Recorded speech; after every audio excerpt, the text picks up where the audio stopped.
vocês? Sejam bem-vindos ao meu canal. Para quem não me conhece, eu sou a Nathalie e nesse canal a gente vem estudando o livro de Provérbios. Então eu queria incentivar vocês a não desistirem de estudar esse livro porque é muito importante e a gente já está chegando na metade do livro, então vamos lá que a gente consegue. Eu queria te convidar a fazer a leitura comigo do capítulo 15 e 16. A resposta branda desvia o furor, mas a palavra dura suscita a ira. A língua dos sábios adorna o conhecimento, mas a boca dos insensatos derrama tolices. Os olhos do Senhor estão em todo lugar, contemplando os maus e os bons.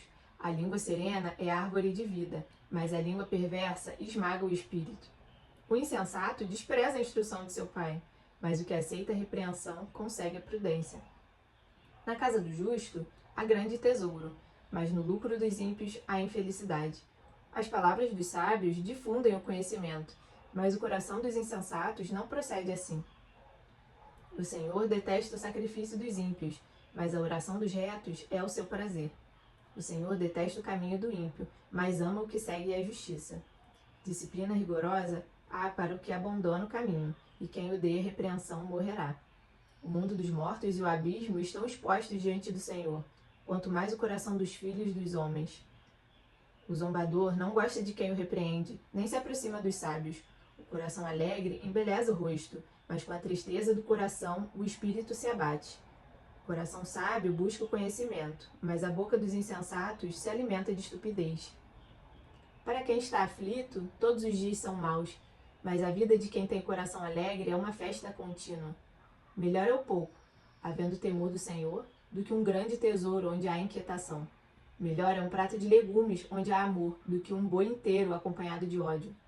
Quem se irrita facilmente provoca discórdia, mas quem é tardio em ficar irado acalma os conflitos. O caminho do preguiçoso é como que cercado de espinhos, mas a vereda dos justos é plana.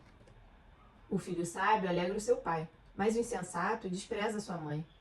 Quem não tem juízo se alegra com a sua tolice, mas quem é sábio anda retamente. Sem conselhos, os projetos fracassam, mas com muitos conselheiros há sucesso. Que alegria ter a resposta adequada! Como é boa a palavra dita na hora certa! Para o sábio, o caminho da vida leva para cima, para desviar do inferno, embaixo. O Senhor derruba a casa dos orgulhosos, mas preserva a herança da viúva. O Senhor detesta os planos dos maus, mas as palavras bondosas lhe são aprazíveis. Quem é ávido por lucro desonesto arruína sua casa, mas o que odeia o suborno, esse viverá. O coração do justo medita o que há de responder, mas a boca dos ímpios derrama maldade. O Senhor está longe dos ímpios, mas ouve a oração dos justos. O brilho nos olhos alegra o coração. Uma boa notícia fortalece até os ossos. Quem dá ouvidos à repreensão construtiva terá sua morada no meio dos sábios.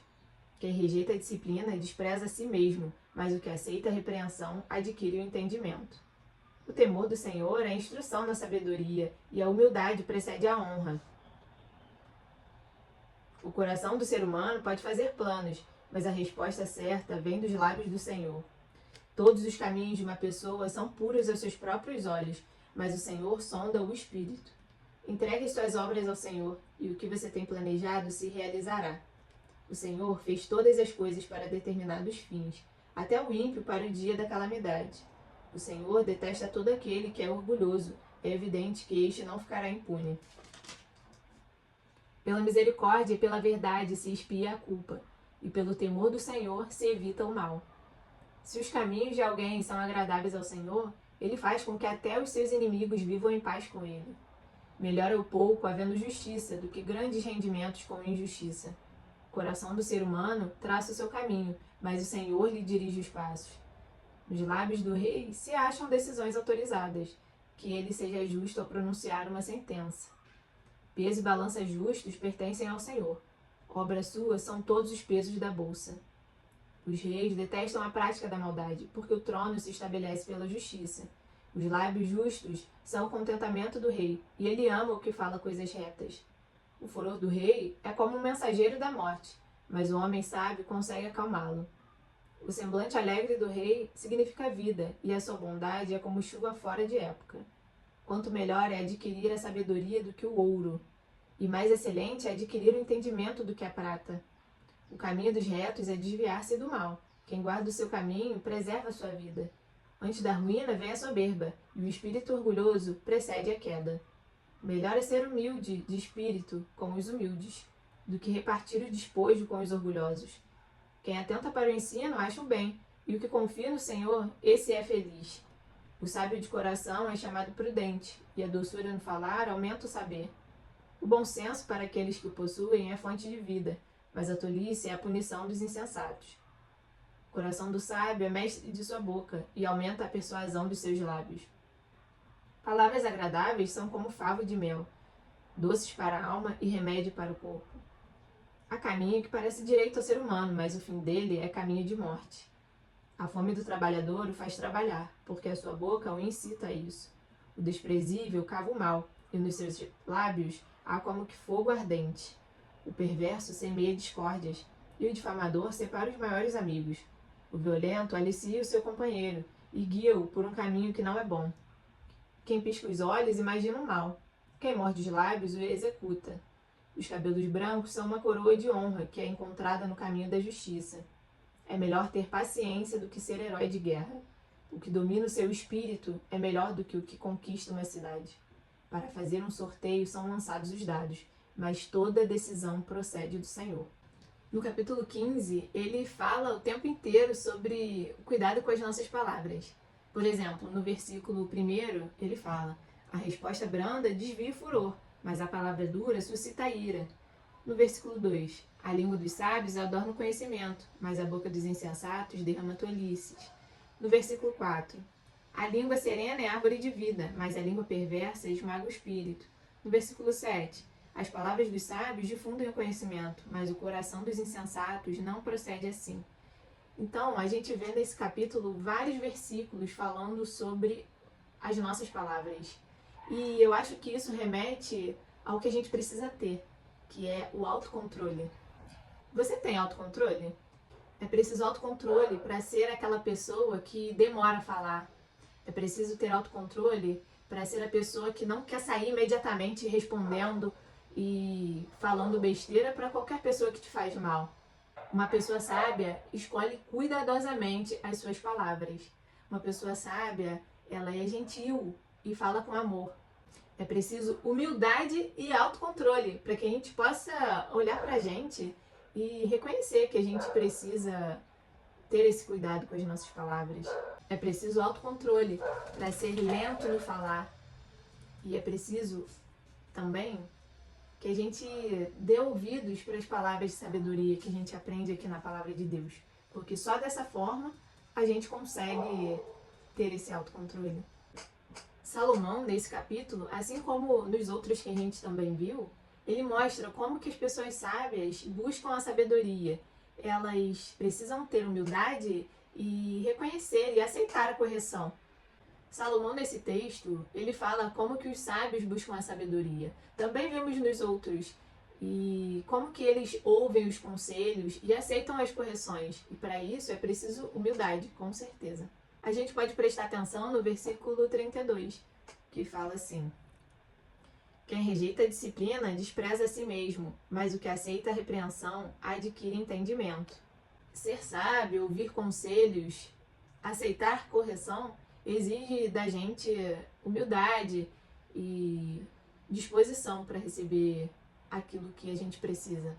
A gente precisa entender que é para o nosso bem, que Deus às vezes usa pessoas sábias para nos instruir. Ele usa essas pessoas para corrigir a gente naquilo que a gente precisa, para que essas pessoas encorajam a gente. Que a gente possa ser esse tipo de pessoa que usa as palavras com sabedoria e que a gente também possa incentivar outras pessoas a ter esse cuidado com as palavras. Que a gente possa ter esse cuidado com as palavras, tanto das palavras que saem da nossa boca, quanto as palavras que a gente recebe. É nossa escolha o que vamos fazer com elas. E como que você pode encorajar alguém a praticar isso hoje?